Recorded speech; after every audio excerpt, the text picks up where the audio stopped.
See, today we are going to start a chapter that is machine. Now, before we start a chapter machine, we should have to know the importance of machine. Say, if we want to open a nut by the use of a wrench than to open it by hand. It is very easy to open with the help of a wrench. Now, it is very difficult to pull a bucket of water directly from the well, but it becomes much easier to pull it up with the use of a pulley. Now what are the functions and uses of a simple machine? In lifting a heavy load by applying a less effort. In lifting a heavy load by applying a less effort. Now you see here in this diagram, we are raising a heavy load with a minimum amount of effort with the help of this this is called a pulley. Now a jack is used to lift a car, and a bar is used to lift a heavy stone. A spade is used to turn the soil. Pulley are used to lift heavy load. Wheelbarrows are used to carry load. In all these examples, effort is much less than the load. So machine acts as a force multiplier. Force multiplier. This is a function of a machine. A machine acts as a force multiplier. Now, in changing the direction of effort to a convenient direction, if a bucket full of water is lifted up from the well without the use of pulley, effort has to be applied upward. While using single fixed pulley, it becomes possible to lift a bucket of water as well as by applying a less effort in the downward direction. If suppose we are raising this load in upward direction, that means effort will be applied at the downward direction. But if suppose you are raising a bucket full of water without the help of a pulley, that means what? Effort will be act in this direction. Then only the load will raised. Now, for obtaining gain in speed, that is greater the moment of load by a smaller moment of effort. When a pair of scissors is used to cut a cloth, its blades move longer on the cloth while handle moves little. If suppose you are cutting a piece of cloth with the help of a scissor, the blade will run a much longer distance than its handle. The blade of a knife moves longer by a small displacement of its handle. If suppose you want to cut a piece of any fruit or vegetable with the help of a knife, that is what the blade has to run a long distance. The blade has to run a long distance than its handle. Handle will move a little distance. This is the blade. Blade has to move a long distance. Then it will cut a piece of fruit or any vegetable. Now we will read about the definition of a machine. What is a machine? See, dear student, machine is a device by which we can either overcome a large resistive force at some point by applying small force, that is called effort, at a convenient point. If suppose you are applying effort here, then it is very easy to cut a piece of a vegetable, by which we can obtain gain in speed, and we can easily cut those vegetables or fruits very easily. A machine cannot be used as a force multiplier as well as speed multiplier. A machine cannot be used as force multiplier as well as speed multiplier simultaneously. Why? Because effort is less than load. If suppose a machine acts as a force multiplier, in that case effort should be less than the load, then only it will act as a force multiplier. A machine is used to obtain gain in speed only if effort is greater than load, then only it will act as speed multiplier, and here it is your force multiplier. These are the two terms which are related to the machine. Now, there are some technical terms related to a machine. One is load. second one is effort. Now third one is mechanical advantage. Now what is a load? The resistive opposing force to overcome by a machine. The resistive opposing force to be overcome by a machine is called a load. What is effort? Effort is the force multiplied on a machine to overcome a load. Force applied on a machine. Force applied on a machine to overcome a load, that is called effort. What is mechanical advantage? Mechanical advantage is the ratio of load by effort. This is your mechanical advantage. While using a machine to overcome certain load, if the effort is less than the load, the machine has a mechanical advantage greater than 1. Mechanical advantage greater than 1. When if the effort is less than the load. If effort is less than load, then only mechanical advantage will be greater than 1.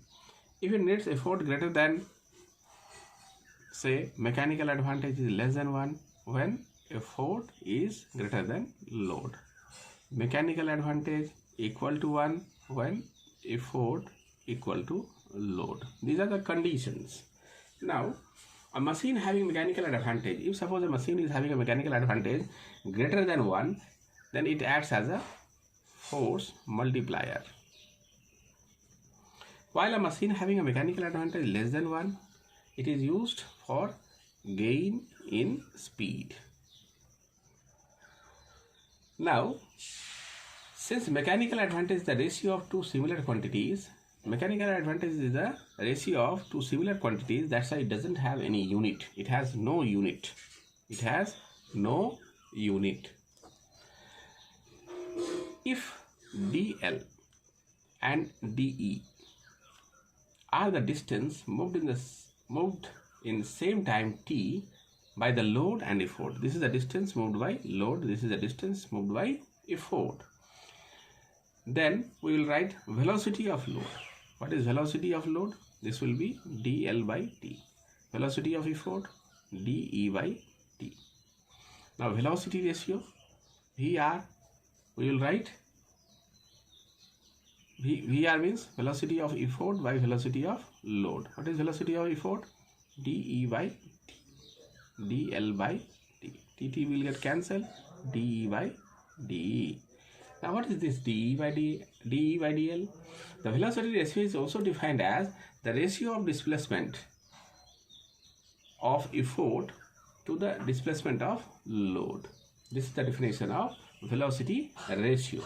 A machine in which displacement of load is more than displacement of effort. If suppose displacement of load is more than displacement of effort, then it will have a velocity ratio Vr less than 1.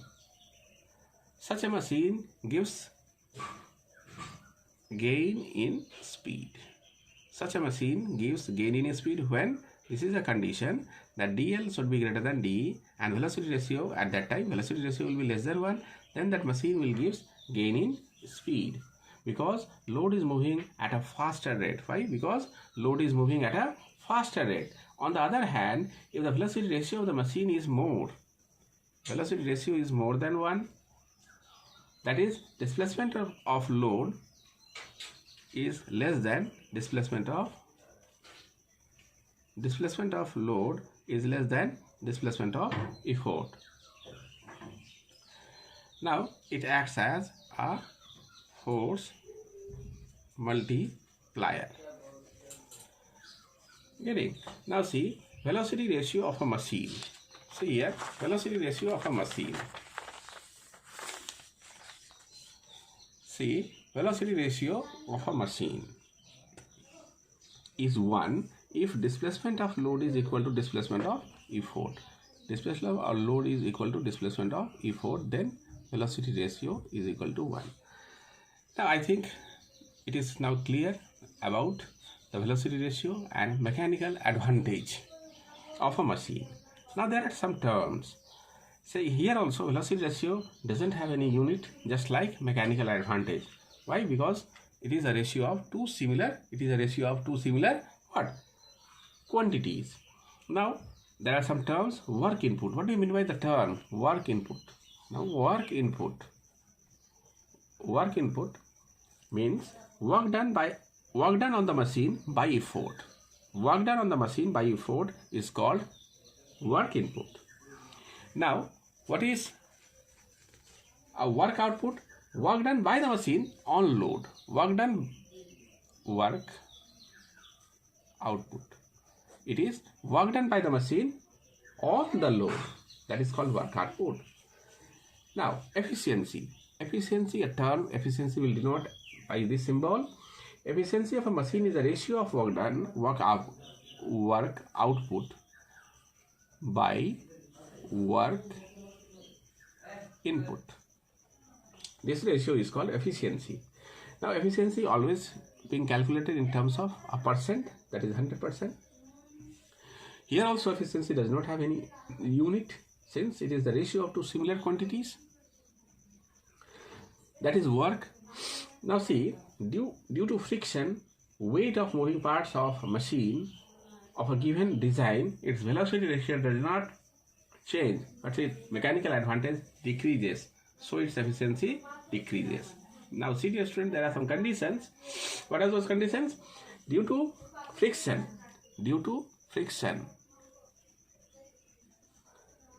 and weight of moving part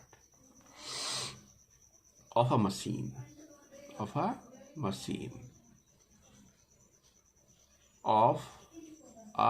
given design. Its velocity ratio does not change, but its mechanical advantage VR does not change. But mechanical advantage change. That is decreases. So its efficiency also decreases. Getting? See, what are the principles of a machine? When energy is supplied to a machine by applying the effort, it overcomes the load by doing some useful work on it. The point at which energy is supplied to a machine by applying an effort is called effort point. That is called effort point. What is that effort point? The point at which energy is supplied to a machine by applying the effort. That is called effort point. And the point where energy is obtained by overcoming the load, that is called a load point. Now there are some terms. Input energy. What is input energy? Work done at the effort point, that is effort into displacement of the point of application of effort. Output energy, this is load into load point. Now, for an ideal machine, a term is there, ideal machine. What do you mean by this ideal machine? Where output energy is equal to input energy. This is called an ideal machine. The useful work done by a machine can never be greater than work done by a machine. Otherwise, it will violate the principle of conservation of energy. Therefore, no such machines have an efficiency greater than, it should not have an efficiency greater than 1. That is more than 100%. A machine should not have an efficiency more than 100%. Now, what is an ideal machine? Say ideal machine. Now, an ideal machine is that in which there is no loss of energy in any manner. Here work output is equal to, work output is equal to work input. That is, efficiency of ideal machine is, its efficiency is 100% for an ideal machine.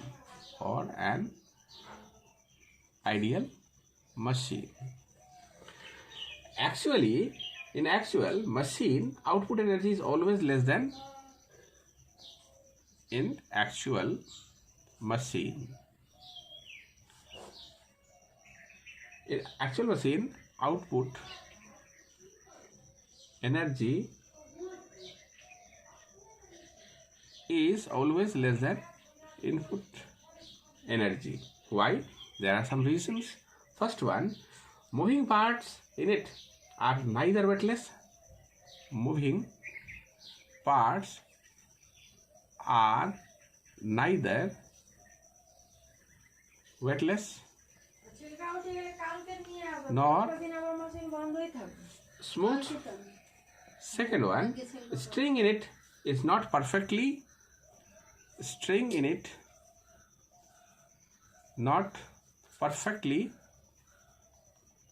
smooth or elastic. Third one, the different parts are not perfectly rigid. The different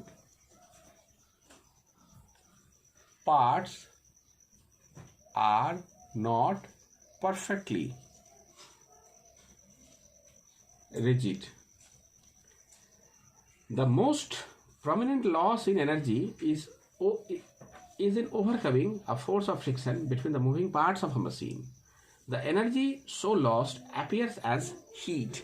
The loss of energy will appear as in the form of heat. The energy so lost appears as a heat due to which moving parts of machine gets heated. The moving parts of machine gets heated. If a machine is 80% efficient, it implies 80% of the total energy supplied to the machine at the effort point is obtained by useful energy at the load point. The remaining 20% of the energy supplied is lost in overcoming the force of friction, and it appears as a heat energy in different parts due to which they gets heated up. Now I am showing you a relationship between efficiency and mechanical advantage. Say work input is equal to E into dE. Work output is equal to L into dL. Now efficiency is equal to L into dL by E into dE. That is what? L by E into dL by dE. L by E is what? This is a mechanical advantage, and this is your velocity ratio. Now what we are going to write? Mechanical advantage is equal to efficiency into velocity ratio. This is a relationship between mechanical advantage, velocity ratio, and efficiency. Now the mechanical advantage of a machine is equal to the product of its efficiency and velocity ratio. For an ideal machine, work output is equal to work input. So efficiency is equal to 1 or 100% for an ideal machine. And the mechanical advantage is numerically equal to the velocity ratio. At that time, if suppose efficiency is 1, that time mechanical advantage is equal to velocity ratio. In actual practice, mechanical advantage for a practical machine is always less than. For actual machine, mechanical advantage is always less than velocity ratio, or the work output is always less than the work input. That is, efficiency is always less than 1 due to some loss of input energy against the force of friction. Getting? Now we are going to read about lever. Levers. What is a lever? It is a straight, rigid bar and is capable of turning about a fixed point. Now there are 3 types of lever. One is class 1 lever. In that class, fulcrum is in between load and effort. If suppose this is your effort, this is your load, fulcrum should be in the middle. This is for class 1 lever. For class 2 type of lever, what is that? Fulcrum is at one end, load is here, and effort is here. That is, in between effort and fulcrum, load will be there. That is a class 2. What is a class 3 type lever? In class 3 type lever, effort will be at the middle, load will be at one side, and fulcrum is here. This is fixed point. This is fulcrum. Get it? Now this is the fulcrum. Now see. Now, say a lever works on the principle of moment, according to which in the equilibrium position of lever, moment of load about the fulcrum must be equal to moment of effort about the fulcrum at the two moments, and the two moments must always be in opposite direction. If suppose load is in the downward direction, effort is always in the upward direction. Okay. Now, what we are going to read from this expression, say load into load arm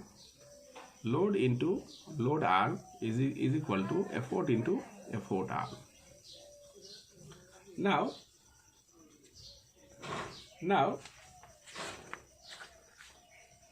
that means what? Okay, up to this much today.